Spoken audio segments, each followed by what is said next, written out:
വാർത്തകളുടെ വിശദാംശങ്ങളിലേക്ക്. തുടർച്ചയായ രണ്ടാം ദിവസവും ഇന്ധനവില കൂട്ടി. പെട്രോൾ ലിറ്ററിന് 90 പൈസയും ഡീസൽ ലിറ്ററിന് 84 പൈസയുമാണ് വർദ്ധിപ്പിച്ചത്. 2 ദിവസത്തിൽ പെട്രോളിന് കൂടിയത് ₹1.78. ഇന്നലെയും ഇന്നുമായി ഡീസലിന് ₹1.69 പൈസയും വർദ്ധിപ്പിച്ചു. കൊച്ചിയിൽ പെട്രോളിന് ₹106.06 ഡീസലിന് ₹93.14 പൈസയുമായി. പെട്രോളിന് ₹108.35 ഡീസലിന് ₹95.38 പൈസയുമാണ് തിരുവനന്തപുരത്തെ പുതുക്കിയ വില. കോഴിക്കോട് പെട്രോൾ വില ₹106.26 ഡീസൽ ലിറ്ററിന് ₹93.43 പൈസയായും വർദ്ധിപ്പിച്ചു. KSRTCയിലെ ഇന്ധന പ്രതിസന്ധി ചർച്ച ചെയ്യാൻ നാളെ ഗതാഗത മന്ത്രി ട്രേഡ് യൂണിയനുകളുടെ യോഗം വിളിച്ചു. KSRTC കടുത്ത പ്രതിസന്ധിയിലേക്കാണ് പോകുന്നത്. ഹൈക്കോടതിയിൽ നിന്ന് അനുകൂല സമീപനമാണ് ഉണ്ടായതെന്നും ആന്റണി രാജു പറഞ്ഞു. ബൾക്ക് പർച്ചേസർ വിഭാഗത്തിൽ ഉൾപ്പെടുത്തി എണ്ണ കമ്പനികൾ KSRTCക്ക് നൽകിയിരുന്ന ഇന്ധനത്തിന്റെ വില കുത്തനെ ഉയർത്തിയിരുന്നു. ഇതിനെതിരെ ഹൈക്കോടതിയെ സമീപിച്ചെങ്കിലും തീരുമാനം സ്റ്റേ ചെയ്യാൻ കോടതി തയ്യാറായില്ല.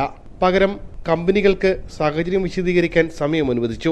ഹൈക്കോടതിയിൽ നിന്ന് തിരിച്ചടി നേരിട്ടിട്ടില്ലെന്നും കേസിന് അടിസ്ഥാനമുള്ളതുകൊണ്ടാണ് സുപ്രീം കോടതി ഹൈക്കോടതിയെ സമീപിക്കാൻ പറഞ്ഞതെന്നും ഗതാഗത മന്ത്രി ആന്റണി രാജു പറഞ്ഞു. അപ്പോൾ സുപ്രീം കോടതിയും പറഞ്ഞത് ഹൈക്കോടതിയെ സമീപിക്കാനാണ് പറഞ്ഞത്, അല്ലാതെ ആ കേസ് നിലനിൽക്കില്ല എന്നുള്ളത് നിങ്ങൾ ഹൈക്കോടതിയെ സമീപിക്കാനാണ് പറഞ്ഞത്. അപ്പോൾ അത് തീർച്ചയായിട്ടും നിയമപരമായി അത് നിലനിൽക്കുന്നതുകൊണ്ടാണ് സുപ്രീം കോടതി അങ്ങനെ ഒരു സ്റ്റാൻഡ് എടുത്തത്. ഇല്ലെങ്കിൽ സുപ്രീം കോടതി തള്ളിക്കളയുമായിരുന്നു. അപ്പോൾ അതിൻ്റെ അടിസ്ഥാനത്തിലാണ് ഹൈക്കോടതിയെ സമീപിച്ചത്. ഹൈക്കോടതി നോട്ടീസ് നൽകിയിട്ടുണ്ട് IOC ഉൾപ്പെടെയുള്ള കമ്പനികൾക്ക്. അവരുടെ മറുപടി കേട്ടതിന് ശേഷം ബഹുമാനപ്പെട്ട ഹൈക്കോടതി തീർച്ചയായിട്ടും ഒരു തീരുമാനം ഇക്കാര്യത്തിൽ കൈക്കൊള്ളുന്നതിനാണ് പ്രതീക്ഷിക്കുന്നത്. നാളെ തൊഴിലാളി യൂണിയനുകളുമായി ചർച്ച നടത്തും. KSRTC കടുത്ത പ്രതിസന്ധിയിലേക്കാണ് പോകുന്നത്. വിഷയം LDF യോഗത്തിലും ചർച്ച ചെയ്യും. കേസ് നിയമപരമായി നിലനിൽക്കുന്നതാണെന്നും ഹൈക്കോടതിയിൽ വിശ്വാസമുണ്ടെന്നും ഗതാഗത മന്ത്രി ആന്റണി രാജു പറഞ്ഞു.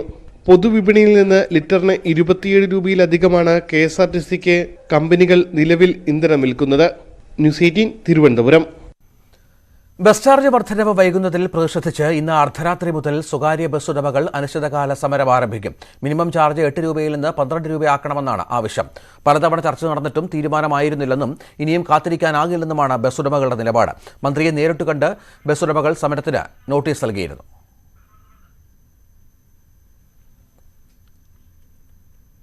സിൽവർ ലൈനും സമരങ്ങളും.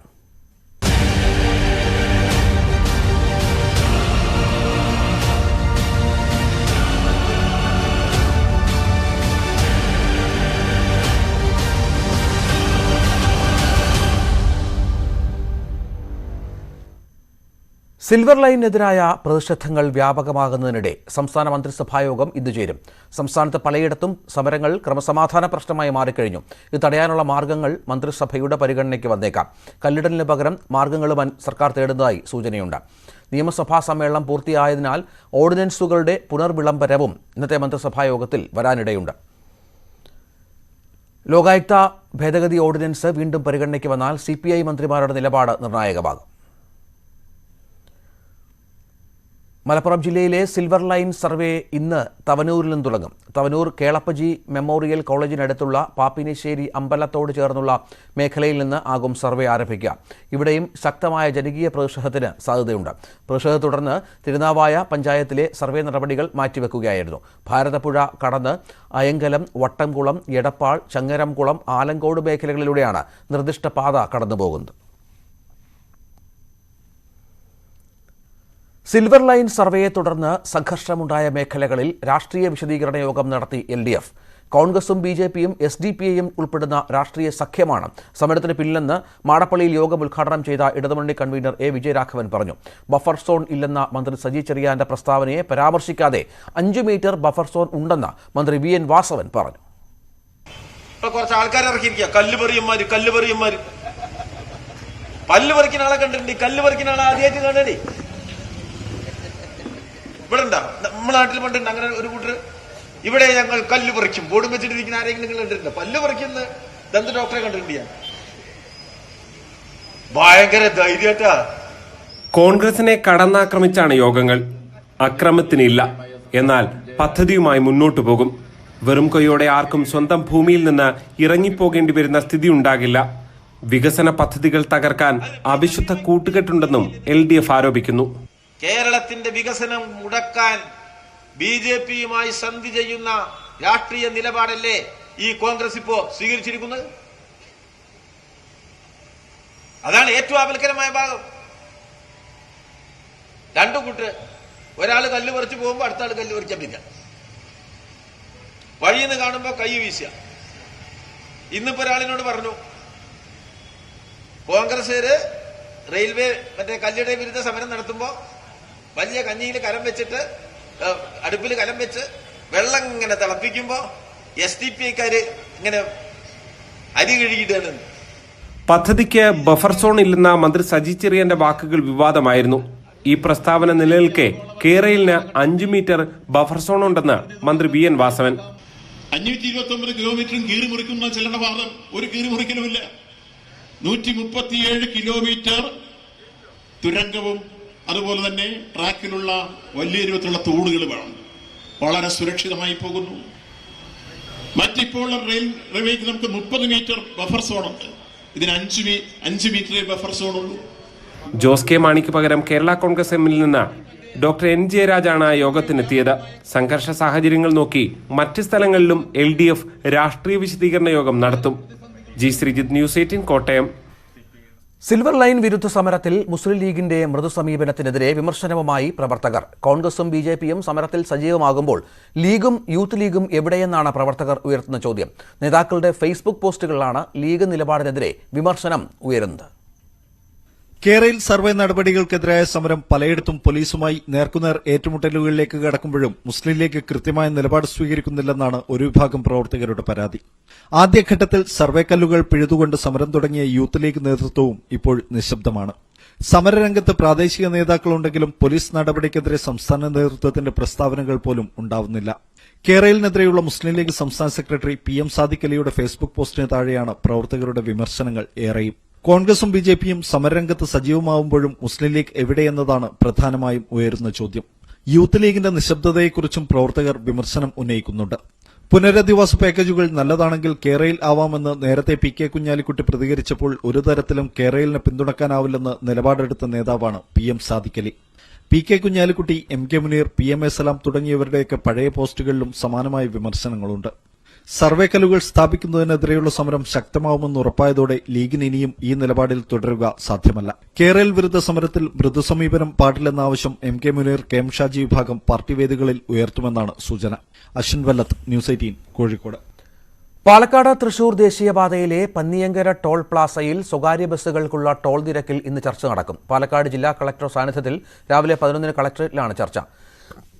50 ട്രിപ്പിന് 9,400 രൂപയാണ് സ്വകാര്യ ബസ്സുകൾക്കുള്ള ടോൾ നിരക്ക്. ഇത് അംഗീകരിക്കാനാവില്ലെന്ന് വ്യക്തമാക്കി കഴിഞ്ഞ ദിവസം സ്വകാര്യ ബസ് ഉടമകളും ജീവനക്കാരും പ്രതിഷേധിച്ചിരുന്നു. രമ്യ ഹരിദാസ് MP ഇടപെട്ടാണ് പ്രശ്നത്തിൽ ചർച്ചയ്ക്ക് വഴിയൊരുക്കിയത്. ഉത്തരാഖണ്ഡ് മുഖ്യമന്ത്രിയായി പുഷ്കർ സിംഗ് ധാമി ഇന്ന് സത്യപ്രതിജ്ഞ ചെയ്യും. 11 മന്ത്രിമാരും മുഖ്യമന്ത്രിക്കൊപ്പം ചുമതലയേൽക്കും. ഗോവ മുഖ്യമന്ത്രിയായി പ്രമോദ് സാവന്ത് ഈ മാസം 28-ന് സത്യപ്രതിജ്ഞ ചെയ്യും. ഉത്തരാഖണ്ഡിന്റെ 12ാമത് മുഖ്യമന്ത്രിയായാണ് പുഷ്കർ സിംഗ് ധാമി സത്യപ്രതിജ്ഞ ചെയ്യുന്നത്. ഡെറാഡൂണിലെ പരേഡ് ഗ്രൗണ്ടിലാണ് സത്യപ്രതിജ്ഞാ ചടങ്ങ്. മറ്റു മന്ത്രിസഭാംഗങ്ങളും സത്യപ്രതിജ്ഞ ചെയ്യും. മികച്ച വിജയം നേടി ഉത്തരാഖണ്ഡിൽ BJP അധികാരം നിലനിർത്തിയെങ്കിലും മുഖ്യമന്ത്രി പുഷ്കർ സിംഗ് ധാമിയുടെ പരാജയം വലിയ തിരിച്ചടിയായിരുന്നു. എന്നാൽ സ്വന്തം മണ്ഡലത്തിൽ പരാജയപ്പെട്ട ധാമിയെ തന്നെ മുഖ്യമന്ത്രിയായി തെരഞ്ഞെടുക്കുകയായിരുന്നു. ഉത്തർപ്രദേശ് മുഖ്യമന്ത്രിയായി യോഗി ആദിത്യനാഥ് വെള്ളിയാഴ്ച സത്യപ്രതിജ്ഞ ചെയ്യും. അടൽ ബിഹാരി വാജ്പേയി സ്റ്റേഡിയത്തിൽ വൈകിട്ട് 4 മണിക്കാണ് ചടങ്ങ്. ഗോവ മുഖ്യമന്ത്രിയായി പ്രമോദ് സാവന്ത് ഈ മാസം 28-നും സത്യപ്രതിജ്ഞ ചെയ്യും. സാവന്തിന്റെ നേതൃത്വത്തിൽ BJP നേതാക്കൾ ഗവർണർ PS ശ്രീധരൻപിള്ളയെ കണ്ട് മന്ത്രിസഭാ രൂപീകരണത്തിന് അവകാശവാദം അറിയിച്ചിട്ടുണ്ട്. ന്യൂസ് 18 ഡൽഹി. പശ്ചിമബംഗാളിലെ ബീർഭൂമിയിലുണ്ടായ സംഘർഷത്തിൽ അന്വേഷണം ഊർജിതം. 11 പേരെ അറസ്റ്റ് ചെയ്തതായി ബംഗാൾ DGP മനോജ് മാളവ്യ പറഞ്ഞു. സംഘർഷത്തിൽ കേന്ദ്ര ആഭ്യന്തര മന്ത്രാലയം സംസ്ഥാന സർക്കാരിനോട് റിപ്പോർട്ട് തേടി. പശ്ചിമ ബംഗാളിലെ ബീർഭൂമിയിലുണ്ടായ സംഘർഷത്തിൽ അന്വേഷണം തുടരുകയാണ്. സംഭവത്തിൽ 11 പേരെ അറസ്റ്റ് ചെയ്തതായി ബംഗാൾ DGP മനോജ് മാളവ്യ പറഞ്ഞു. സംഘർഷത്തിന്റെ പശ്ചാത്തലത്തിൽ സബ് ഡിവിഷണൽ പോലീസ് ഓഫീസറെയും രാംപൂർഘട്ടിന്റെ ചുമതലയുള്ള ഉദ്യോഗസ്ഥനെയും നീക്കി. സംഘർഷത്തിൽ കേന്ദ്ര ആഭ്യന്തര മന്ത്രാലയം സംസ്ഥാന സർക്കാരിനോട് റിപ്പോർട്ട് തേടിയിട്ടുണ്ട്. വിഷയത്തിൽ ഇടപെടൽ ആവശ്യപ്പെട്ട് ബംഗാൾ BJP MPമാർ അമിത്ഷായെ കണ്ടിരുന്നു. ഇതിന് പിന്നാലെയാണ് കേന്ദ്രം റിപ്പോർട്ട് തേടിയത്. തൃണമൂൽ കോൺഗ്രസിലെ 2 വിഭാഗങ്ങൾ തമ്മിലുള്ള പ്രശ്നങ്ങളാണ് സംഘർഷത്തിന് പിന്നിലെന്നാണ് സൂചന. സംഘർഷത്തിൽ 8 പേരാണ് കൊല്ലപ്പെട്ടത്. ഒരു കുടുംബത്തിലെ 7 പേർ ഉൾപ്പെടെയുള്ളവരാണ് കൊല്ലപ്പെട്ടത്. കത്തിക്കരിഞ്ഞ നിലയിലാണ് 8 പേരുടെയും മൃതദേഹങ്ങൾ കണ്ടെത്തിയത്. നേരത്തെ 10 പേർ കൊല്ലപ്പെട്ടുവെന്നായിരുന്നു പുറത്തുവന്ന വിവരം. തൃണമൂൽ കോൺഗ്രസ് പ്രാദേശിക നേതാവ് ബാദു ഷെയ്ഖിനെ അജ്ഞാത സംഘം ബോംബെറിഞ്ഞ് കൊലപ്പെടുത്തിയതോടെയാണ് സംഘർഷം ആരംഭിച്ചത്. കൊലപാതകത്തെ തുടർന്ന് TMC പ്രവർത്തകർ വീടുകൾക്ക് തീവെച്ചതായാണ് വിവരം. ന്യൂസ് 18 ഡൽഹി. മുല്ലപ്പെരിയാർ ഹർജികളിൽ സുപ്രീം കോടതിയിലെ അന്തിമവാദം ഇന്ന് ആരംഭിക്കും. ജലനിരപ്പ് 142 അടിയാക്കാൻ അനുമതി നൽകിയ 2014 വിധി പുനഃപരിശോധിക്കണമെന്നാണ് കേരളത്തിന്റെ പ്രധാന ആവശ്യം. പുതിയ ഡാം അനിവാര്യമെന്നും കേരളം സുപ്രീം കോടതിയെ അറിയിക്കും. അണക്കെട്ടിന്റെ സുരക്ഷാ പരിശോധന രാജ്യാന്തര വിദഗ്ധരുടെ നേതൃത്വത്തിൽ നടത്തണമെന്ന് കേരളം ആവശ്യപ്പെട്ടിട്ടുണ്ട്. സുരക്ഷാ പരിശോധന സമയബന്ധിതമായി പൂർത്തിയാക്കാൻ നിർദ്ദേശം നൽകണം. മുല്ലപ്പെരിയാർ ബേബി ഡാം അണക്കെട്ടുകൾ ബലപ്പെടുത്താനുള്ള നടപടികളിൽ ഊന്നിയാകും തമിഴ്നാടിന്റെ വാദം. അണക്കെട്ടിന്റെ സുരക്ഷയുമായി ബന്ധപ്പെട്ട് ഒരു കൂട്ടം പൊതുതാൽപര്യ ഹർജികളാണ് സുപ്രീം കോടതിക്ക് മുന്നിലുള്ളത്. ജസ്റ്റിസുമാരായ AM Khanwilkar, Abhay SK, CT Ravikumar എന്നിവരടങ്ങിയ ബെഞ്ചാണ് തുടർച്ചയായ ദിവസങ്ങളിൽ വാദം കേൾക്കുന്നത്. സംസ്ഥാനത്തെ അംഗനവാടി ജീവനക്കാർക്ക് ശമ്പളം ലഭിക്കുന്നില്ലെന്ന് പരാതി. കേന്ദ്ര ഫണ്ട് വനിതാ ശിശുവികസന വകുപ്പ് വകമാറ്റി ചെലവഴിച്ചതാണ് ശമ്പള പ്രതിസന്ധിക്ക് കാരണമെന്നാണ് ജീവനക്കാരുടെ ആക്ഷേപം. അംഗനവാടി ജീവനക്കാർ തിരുവനന്തപുരത്ത് പ്രതിഷേധം സംഘടിപ്പിച്ചു. സംസ്ഥാനത്തെ 66,000-ലധികം അംഗൻവാടികളിലായി 1,20,000-ലധികം ജീവനക്കാരാണുള്ളത്. ഇതിൽ വലിയൊരു വിഭാഗം ജീവനക്കാർക്ക് ശമ്പളം ലഭിച്ചിട്ടില്ലെന്നാണ് പരാതി. കേന്ദ്ര സംസ്ഥാന സർക്കാരുകളുടെ വിഹിതത്തിന് പുറമെ തദ്ദേശ സ്ഥാപനത്തിന്റെ വിഹിതം കൂടി ചേർത്താണ് ജീവനക്കാർക്ക് ശമ്പളം നൽകി വരുന്നത്. ഈ മാസം കേന്ദ്ര സർക്കാരിന്റെ വിഹിതം ലഭിച്ചിട്ടില്ലെന്നും അതിനാലാണ് ശമ്പളം നൽകാൻ കഴിയാത്തതെന്നും വനിതാ ശിശുവികസന വകുപ്പ് ജീവനക്കാരോട് വ്യക്തമാക്കി. എന്നാൽ കേന്ദ്ര ഫണ്ട് വനിതാ ശിശുവികസന വകുപ്പ് വകമാറ്റി ചെലവഴിച്ചതാണ് പ്രതിസന്ധിക്ക് കാരണമെന്ന് ജീവനക്കാർ കുറ്റപ്പെടുത്തുന്നു. ഈ കോവിഡ് കാലം ആയിരുന്നപ്പോൾ പോലും ഞങ്ങൾക്ക് ഈ ജോലിക്ക് ഒരു കുറവുമില്ലായിരുന്നു. അങ്ങനെയുള്ള ഈ അംഗൻവാടി ജീവനക്കാർക്ക് ഓണറേറിയം എന്ന് പറയുന്ന ഓമന പേരിലാണ് ഈ കിട്ടുന്ന 11,500 രൂപ. അത് കിട്ടാതെ വന്നപ്പോൾ, ഈ മാസം അത് കിട്ടാതെ വന്നപ്പോൾ ഞങ്ങൾ എല്ലാവരും കൂടെ ഒരുമിച്ച് പ്രതിഷേധിച്ചതാണ്. അതിന് വേണ്ടിയിട്ടാണ് നമ്മളെല്ലാവരും ഇവിടെ കൂടിയിരിക്കുന്നത്. എല്ലാവരും ഈ സമരം ഇവിടെ കൊണ്ട് അവസാനിച്ചില്ലെങ്കിൽ ഞങ്ങളിത് മുകളിലോട്ട് പോകാൻ തന്നെയാണ്. ഞങ്ങൾ മരിക്കുന്നതുവരെ ഞങ്ങൾ സമരം ചെയ്യാനായിട്ട് തീരുമാനിച്ചിരിക്കുകയാണ്.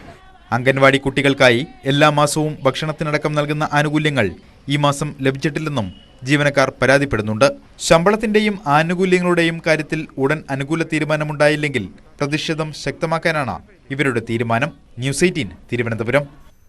കിഡ്നി തകരാർ മൂലം ദുരിതമനുഭവിക്കുന്ന വീട്ടമ്മ ചികിത്സയ്ക്ക് പണമില്ലാതെ ദുരിതത്തിൽ. പാലക്കാട് കല്ലേക്കാട് സ്വദേശി ചന്ദ്രികയാണ് ഡയാലിസിസ് നടത്താനും മരുന്ന് വാങ്ങാനും പണമില്ലാതെ ദുരിതത്തിൽ കഴിയുന്നത്. എൻ്റെ മകനും ഇരുന്ന് കരയും. എൻ്റെ അമ്മ മരിച്ചുപോയി. എനിക്ക് ആരുണ്ട്? പക്ഷെ എൻ്റെ മകൻ കരയും. എനിക്ക് മകനാണുള്ളൂ.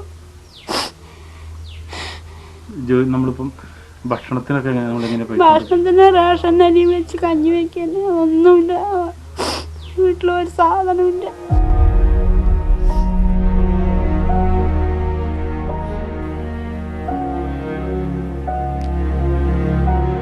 തകര ഷീറ്റ് കൊണ്ട് മറച്ച ഈ ഒറ്റമുറി ഷെഡിനുള്ളിൽ ദുരിതത്താൽ ചുട്ടുപൊള്ളി ജീവിക്കുകയാണ് ചന്ദ്രിക. 8ാം ക്ലാസ്സുകാരനായ മകനും ചന്ദ്രികയും താമസിക്കുന്നത് ഇവിടെയാണ്. പിരായിരി പഞ്ചായത്തിലെ 2ാം വാർഡിലാണ് ഇവരുടെ താമസം. കഴിഞ്ഞ ഡിസംബറിലാണ് ചന്ദ്രികയ്ക്ക് കിഡ്നി തകരാറുണ്ടെന്ന് ഡോക്ടർമാർ കണ്ടെത്തിയത്. ആഴ്ചയിൽ 3 തവണ ഡയാലിസിസ് ചെയ്യണം. ഇതിനും മരുന്നിനും ആശുപത്രിയിലേക്കുള്ള പോക്കുവരവിനുമായി ആഴ്ചയിൽ 6,000 രൂപയോളം വേണം. ബന്ധുക്കളും നാട്ടുകാരും ജനമൈത്രി പോലീസുമെല്ലാം പരമാവധി സഹായങ്ങളുമായി ഒപ്പമുണ്ട്. എന്നാൽ എല്ലാ ആഴ്ചയും ഇത്രയും തുക കണ്ടെത്തുക എന്നത് ഇപ്പോൾ പ്രയാസമായി തുടങ്ങിയിട്ടുണ്ട്. സുമനസ്സുകൾ അകമഴിഞ്ഞ് സഹായിക്കണം. ഹാർട്ടിന് അസുഖം വന്നപ്പോൾ അറ്റാക്ക് വന്നു. അങ്ങനെ മരുന്ന് കഴിച്ച് ലാസ്റ്റ് പ്രവർത്തനമില്ല. അവൻ 2 കിട്ടിക്കും. അത് മാറ്റി വെക്കണമെങ്കിൽ നമ്മുടെ കയ്യിൽ പൈസ ഇല്ല. അപ്പോൾ ഡയാലിസിലൂടെ തന്നെ ചെയ്യാമെന്നാണ് പറയുന്നത്. ആഴ്ചയിൽ 3 ട്രിപ്പ് ചെയ്യണം. അതിന് മരുന്ന് വാങ്ങണം. ബില്ല് അടയ്ക്കാൻ വഴിയില്ല. ബില്ല് അവിടെ കടം വെച്ചിട്ടാണ് ഞാൻ വരുന്നത്. എന്നാലും അവരൊന്നും പറയില്ല. ആഴ്ചയിലൊക്കെ എത്ര പൈസ വേണ്ടത്? ഒരാഴ്ചക്ക് 6,000 രൂപ.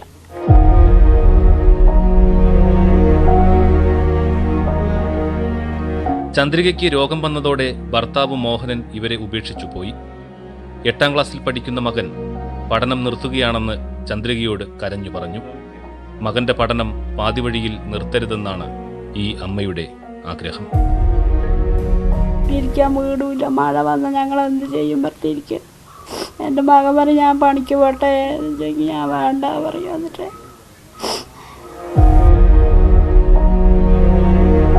പഞ്ചായത്ത് നൽകിയ 5 സെന്റ് സ്ഥലത്താണ് താൽക്കാലിക ഷെഡ് കെട്ടിയിട്ടുള്ളത്. വീടിനായി ലൈഫ് പദ്ധതിയിൽ ഉൾപ്പെട്ടിട്ടുണ്ടെങ്കിലും എന്ന് വീട് കിട്ടും എന്നത് സംബന്ധിച്ച് അറിയിപ്പൊന്നും ലഭിച്ചിട്ടില്ല. കുടിവെള്ളം ഇല്ലാത്തതും ഇവരെ ഇരട്ടി ദുരിതത്തിലാക്കുന്നു.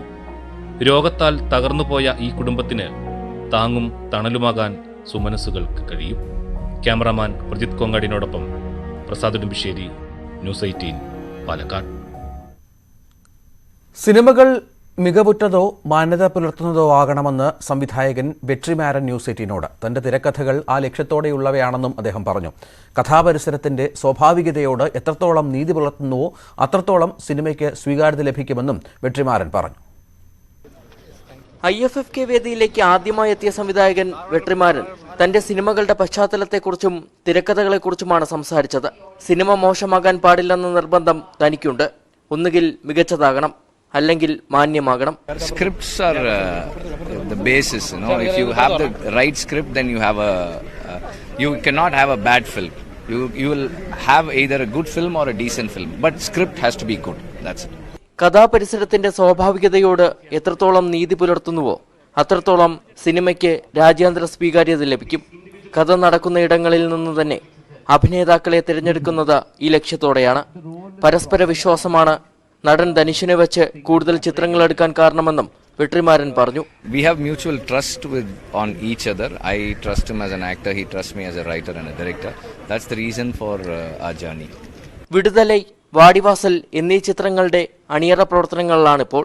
അതിനുശേഷം വടച്ചെന്നൈയുടെ 2ാം ഭാഗം പുറത്തിറക്കുമെന്നും വെട്രിമാരൻ വ്യക്തമാക്കി. ബിപിൻ മുരളിക്കൊപ്പം SS ശരൺ, ന്യൂസ് 18, തിരുവനന്തപുരം. മലയാളത്തിലെ സൂപ്പർ താരങ്ങളുടെ ഫാൻസ് അസോസിയേഷനുകൾക്കെതിരെ ആഞ്ഞടിച്ച് നടൻ വിനായകൻ. ഫാൻസ് അസോസിയേഷനിൽ പ്രവർത്തിക്കുന്നവർ പൊട്ടന്മാരാണ്.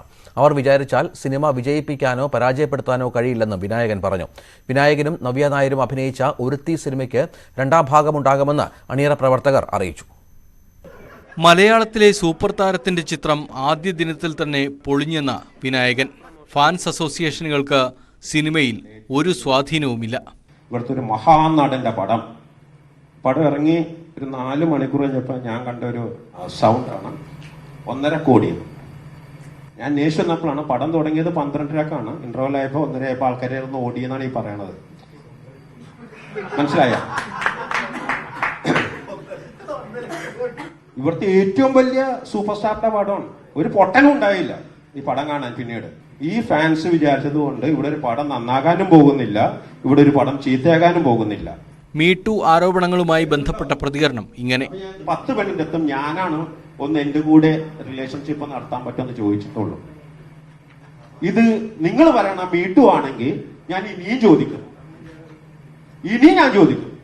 എനിക്ക് ആ പെണ്ണായിട്ട് സെക്സ് ചെയ്യണമെന്ന് തോന്നിയാൽ ഞാൻ ആ പെണ്ണിനോട് ചോദിക്കും, you love to do that എന്ന്. അപ്പൊ ആ പെണ്ണെന്ത് പറയും? മാന്യമായിട്ട് നോ. ആണോ? എന്നോട് ഇതുവരെ ഒരു പെണ്ണ് വന്ന് ചോദിച്ചിട്ടില്ല. ഞാൻ വീണ്ടും ചോദിക്കണം, എന്താണ് മീടു? IFFKയിൽ ഭാവനയെ പങ്കെടുപ്പിച്ചപ്പോൾ ചലച്ചിത്ര അക്കാദമി ചെയർമാൻ രഞ്ജിത്തിനെ തുറന്നു കാണിക്കാനാണ് ഫേസ്ബുക്കിൽ പോസ്റ്റ് ഇട്ടത്. കൊള്ളേണ്ടടുത്ത് കൊണ്ടതിനാലാണ് പിന്നീട് പോസ്റ്റ് ഡിലീറ്റ് ചെയ്തത്. കുറച്ച് ലക്ഷക്കണക്കിന് ആൾക്കാർ എന്നെ ഫോളോ ചെയ്യുന്നുണ്ട്. അപ്പൊ ഏതെങ്കിലും ഒരുത്തന്നെ ഒന്ന് കൊള്ളട്ടെ എന്ന് വിചാരിച്ചിടുന്നതാണ്. അവന് കൊണ്ടെന്ന് തോന്നി അപ്പൊ തന്നെ ഞാൻ ആ പോസ്റ്റ് മാറ്റും. ആ കൊണ്ടില്ലേ? ഞാൻ കണ്ടു.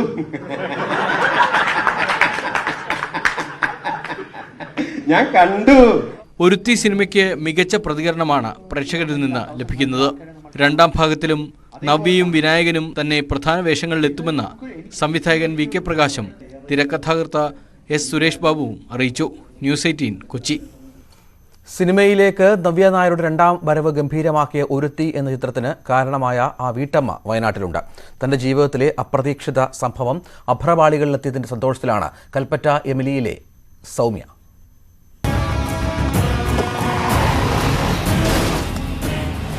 നവ്യ നായർ മുഖ്യ കഥാപാത്രമായ ഒരുത്തിയിലെ രാധാമണി രൂപം കൊണ്ടത് കൊല്ലം കരുനാഗപ്പള്ളി സ്വദേശിനിയായ സൗമ്യയുടെ നേർജീവിതത്തിൽ നിന്നാണ്. സൗമ്യ ഇന്ന് വയനാട്ടിലുണ്ട്. തൊഴിൽ ചെയ്യുന്ന കടയിൽ നിന്ന് പതിവ് പോലെ വീട്ടിലേക്ക് മടങ്ങുന്ന വഴിയാണ് സൗമ്യയുടെ കഴുത്തിലെ സ്വർണമാല ബൈക്കിലെത്തിയ ഇരുവർ സംഘം തട്ടിയെടുത്തത്. 2017 സംഭവം. ആദ്യം പകച്ചുപോയെങ്കിലും ആത്മധൈര്യം വീണ്ടെടുത്ത് സൗമ്യ മോഷ്ടാക്കളുടെ പിന്നാലെ കുതിച്ചു. വർഷങ്ങൾക്കിപ്പുറം തിരക്കഥാകൃത്ത് സുരേഷ് ബാബുവും സംവിധായകൻ VK പ്രകാശും സൗമ്യയിൽ നിന്ന് ആത്മകഥാംശം ഉൾക്കൊണ്ട് ഒരുത്തിയെ രൂപപ്പെടുത്തി. അധിക സ്പീഡില്ല, നോർമൽ സ്പീഡിൽ തന്നെ വണ്ടി ഓടിച്ചു വരുമായിരുന്നു. അപ്പോഴാണ് ബൈക്കിൽ 2 പേര് വന്ന് ഈ സംഭവം മാല പൊട്ടിച്ച് പോയതിന് ശേഷമാണ് ഞാൻ അറിയുന്നത്. അതിനു മുമ്പ് ഞാൻ ഇതൊന്നും അറിയുന്നില്ല. പിന്നെ അമ്മ രാവിലെ പറഞ്ഞല്ലേ ഉച്ചയ്ക്ക് ചെന്നപ്പോൾ മാല ഉരുത്താന്ന് അത് കേൾക്കാണ്ടല്ലേ. അപ്പോൾ അവിടോട്ട് ചെന്നിട്ട് ഒരു കാര്യമില്ല. പിന്നെ ഇവരുടെ പുറകെ പോവാന്നല്ലാതെ വേറെ ഒരു മാർഗ്ഗമില്ല. അപ്പം നേരെ ഇവരുടെ കൂടെ പോയി. സാധാരണ സ്ത്രീയായ തനിക്ക് അപ്പോൾ അങ്ങനെ നിർബന്ധമായും പ്രതികരിക്കേണ്ട സാഹചര്യം ഉണ്ടാവുകയായിരുന്നു. വിനായകൻ അവതരിപ്പിച്ച SI ആന്റണി ശാസ്താംകോട്ട പോലീസിന്റെ പ്രതിരൂപമാണ്. പോലീസ് ആത്മവിശ്വാസം നൽകിയതും വാത്സല്യത്തോടെ പെരുമാറിയതും മോഷ്ടാക്കളായ ആ ചെറുപ്പക്കാരെയും സൗമ്യയ്ക്ക് മറക്കാനാവുന്നില്ല. മാല പൊട്ടിച്ച ബാക്കിലിരുന്നവൻ കായലിൽ ചാടി നീന്തി അങ്ങ് പോയി. പിന്നെ എനിക്ക് ഫ്രണ്ടിൽ വണ്ടി ഓടിച്ച അവനെ മാത്രമേ കിട്ടിയുള്ളൂ. അങ്ങനെ ഫസ്റ്റിൽ ആദ്യമായിട്ട് അഭിനന്ദിക്കുന്ന അവരാണ് ആ കള്ളന്മാർ തന്നെ. എന്നോട് പറഞ്ഞു, ഒരിക്കലും ചേച്ചി പുറകെ വരുമെന്ന് ഞങ്ങൾ പ്രതീക്ഷിച്ചില്ല. അത്രയും സന്ധ്യസമയത്തായാലും ചേച്ചി വന്നല്ലോ, കൺഗ്രാജുലേഷൻ. താൻ നേരിട്ടനുഭവിച്ച കാര്യങ്ങൾ തീവ്രത ചോരാതെ നവ്യ നായർ അഭിനയിച്ചിട്ടുണ്ടെന്നും സ്ത്രീകൾക്ക് പ്രചോദനം നൽകുന്ന സന്ദേശം സിനിമകളിൽ കൂടുതൽ ഉണ്ടാവണമെന്നും AIYF വയനാട് ജില്ലാ വൈസ് പ്രസിഡന്റ് കൂടിയായ സൗമ്യ പറഞ്ഞു. മുനിസിപ്പാലിറ്റി ആരോഗ്യ വിഭാഗം ഉദ്യോഗസ്ഥനായ ഭർത്താവ് ഷൈജുവും കുടുംബവുമൊത്ത് കൽപ്പറ്റ എമിലിയിലാണ് സൗമ്യയുടെ താമസം. രതീഷ് വാസുദേവൻ, News 18 വയനാട്. സ്ത്രീകൾക്കായി KSRTC ഒരുക്കിയ ആനവണ്ടി വിനോദയാത്ര ആഘോഷമായി. 800ഓളം സ്ത്രീകളെ യാത്രയിൽ പങ്കെടുപ്പിച്ച് താമരശ്ശേരി ഡിപ്പോ ഒന്നാമതെത്തി. സമാപന യാത്രയിൽ താമരശ്ശേരി ചുരത്തിലൂടെ KSRTC ബസ് ഓടിക്കാൻ സംസ്ഥാനത്തെ ഏക വനിതാ ഡ്രൈവർ എത്തിയത് സഞ്ചാരികൾക്ക് ഇരട്ടി സന്തോഷമാണ് നൽകിയത്. ഈ റിപ്പോർട്ടോടെ വാർത്താ ബുള്ളറ്റിൻ പൂർണ്ണമാകുന്നു. നമസ്കാരം. സ്ത്രീകൾക്കായി ഉല്ലാസയാത്ര ഒരുക്കി KSRTC. മികച്ച പ്രതികരണമാണ് ഓരോ ഇടത്തു നിന്നും ലഭിച്ചത്. 20 ട്രിപ്പുകൾ താമരശ്ശേരിയിൽ നിന്നും ഓപ്പറേറ്റ് ചെയ്തു. ഇവിടെ നിന്ന് മാത്രം 800ഓളം സ്ത്രീകൾ പങ്കാളികളായി. 20ാമത്തെ ട്രിപ്പിൽ KSRTCയിലെ ഏക വനിതാ ഡ്രൈവറായ എറണാകുളം കോതമംഗലം സ്വദേശിനി ഷീലയാണ് വളയം പിടിച്ചത്. ഞങ്ങൾ കുറേ നാളായി ഇങ്ങനെ ഒരു ഒന്നിച്ച് വനിതകൾ മാത്രം ട്രിപ്പ് പോകണം എന്നുള്ള ആഗ്രഹം. അപ്പോൾ KSRTC ഇങ്ങനെ ടൂർ പാക്കേജ് നടത്തുന്നുണ്ടറിഞ്ഞപ്പോൾ ഞങ്ങൾ ഇതിന് വില്ലിങ്ങായി. ഒരുപാട് ആൾക്കാർ, പക്ഷേ വിചാരിച്ചതിലും വളരെ ഭംഗിയായിരുന്നു യാത്ര. പിന്നെ ഞങ്ങളെ വനിതാ ഡ്രൈവറെ ഞങ്ങൾക്ക് അഭിമാനം തോന്നി. ഇപ്പോൾ അത് കണ്ടിട്ടാണ് ശരിക്കും ഞങ്ങൾക്ക് ഇങ്ങനെ ഇൻസ്പിറേഷൻ. അപ്പോൾ അത് വലിയൊരു സന്തോഷമാണ്. 7 ലക്ഷം രൂപയാണ് ഇതുവഴി KSRTCക്ക് ലഭിച്ചത്. പരാധീനതകളിൽ വീർപ്പുമുട്ടുന്ന താമരശ്ശേരി ഡിപ്പോയ്ക്ക് ഇത്തരമൊരു നേട്ടം കൈവരിക്കാനായത് കൂട്ടായ ശ്രമത്തിന്റെ ഭാഗമാണെന്ന് ജില്ലാ budget tourism cell coordinator Bindu പറയുന്നു.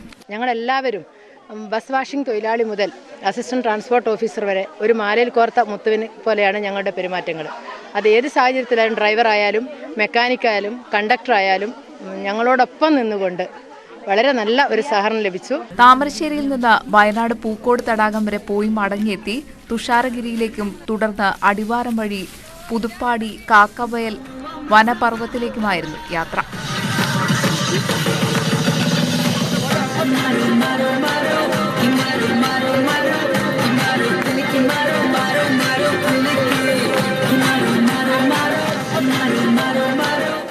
താമരശ്ശേരി ചുരത്തിലൂടെ KSRTC ബസ് ഓടിച്ച ആദ്യ വനിത എന്ന സ്ഥാനവും ഷീല സ്വന്തമാക്കി. വരുമ്പോൾ ചെറിയൊരു ഭയം, എന്താണെന്നുള്ള ചുരം എന്താണെന്നുള്ള അറിവ് അങ്ങനെ വലിയ അറിവൊന്നും ഉണ്ടായില്ല എനിക്ക്. അപ്പോൾ അതുകൊണ്ട് ചെറിയൊരു ഭയം ഉണ്ടായിരുന്നു. പിന്നെ സാർമാരൊക്കെ ഫുൾ സപ്പോർട്ടാണ് എൻ്റെ എപ്പോഴും. സാർമാരുണ്ട്, അതുകൊണ്ട് എനിക്ക് വലിയ പേടിയൊന്നും തോന്നിയില്ല. News 18 താമരശ്ശേരി.